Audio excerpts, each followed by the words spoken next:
Being picked up on a Friday meant going home, turning on the Xbox, and realizing the entire night was open. You had no plans, no obligations, just time and the people you were going to spend it with. Most people don't realize that's the part they'll miss. When people talk about the good old days, they usually imagine a time when life felt easier or happier or more put together. But what they're actually remembering isn't happiness, it's how little was being asked of them. You might have been unsure of what you were supposed to do next, waking up most days with a sense that you should already have direction, while quietly noticing that everyone else seemed to be moving faster, or at least a little bit faster than you. And that uncertainty took up most of your attention, because uncertainty is loud. But at the same time, without really noticing, your day still had room. Room to drift without explaining yourself, room to spend entire evenings with people without scheduling them, and room for conversations that didn't have a purpose beyond filling the time.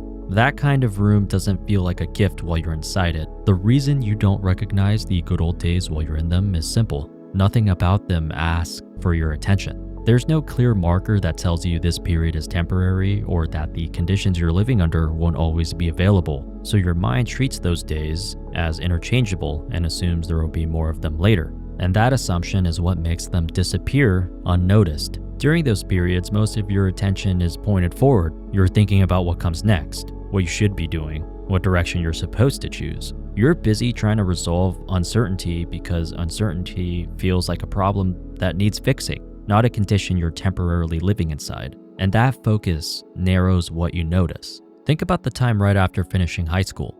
You don't know where you're headed yet, nothing feels settled, everything feels provisional. You're moving between plans, possibilities, and expectations, trying to make something stick. So you overlook what's happening around you. You overlook how often you're with the same people, how little effort it takes to see your friends, how conversations happen without planning, and how entire evenings pass without needing to account for them. Those interactions don't feel meaningful at the time because they aren't framed as moments.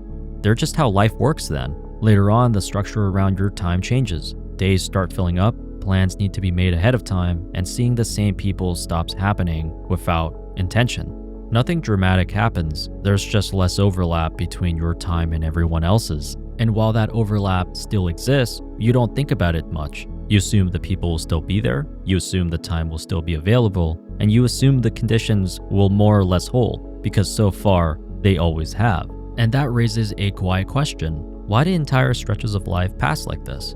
Experienced fully while they're happening, but barely noticed until they're over. There's an observation that goes back to Stoic philosopher Seneca, who argued that life doesn't feel short because it lacks time, but because so much of it passes without being consciously registered. That idea explains why the good old days are so hard to recognize. They don't feel scarce while you're in them, they don't feel fragile, and they don't feel like something that needs protecting.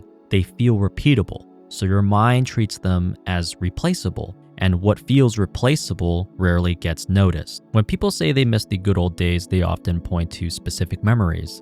A weekend, a group of friends, a particular place. But those details aren't really what they're responding to. What they miss is the structure their life had at the time, or more accurately, what it didn't have yet. Later in life, experiences start coming with prerequisites. Time has to be cleared, plans have to align, energy has to be conserved. Earlier on, experiences happen because you were available, not because you made room for them. That distinction matters more than people realize. Memory doesn't catalog every phase of life evenly. It lingers on periods where movement felt easy. So when they inevitably disappear, they leave a sharper outline behind. The mistake people make is assuming those periods were good because they were enjoyable. They weren't always. It's important to understand that they were often confusing, uncertain, and even stressful. Earlier stress comes from not knowing what comes next. Later stress, however, comes from knowing that what comes next depends on what you choose now. And that shift changes how everything feels, and it's usually invisible while it's happening.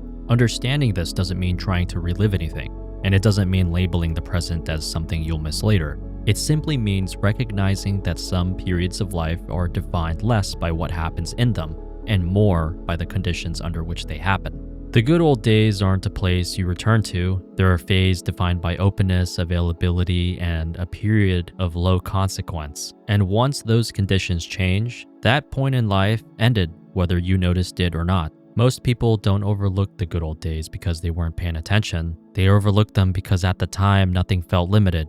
Time felt replaceable. People felt close by default. Life hadn't asked for answers yet. And it's only later when time fills up and choices begin to narrow that those earlier conditions take shape.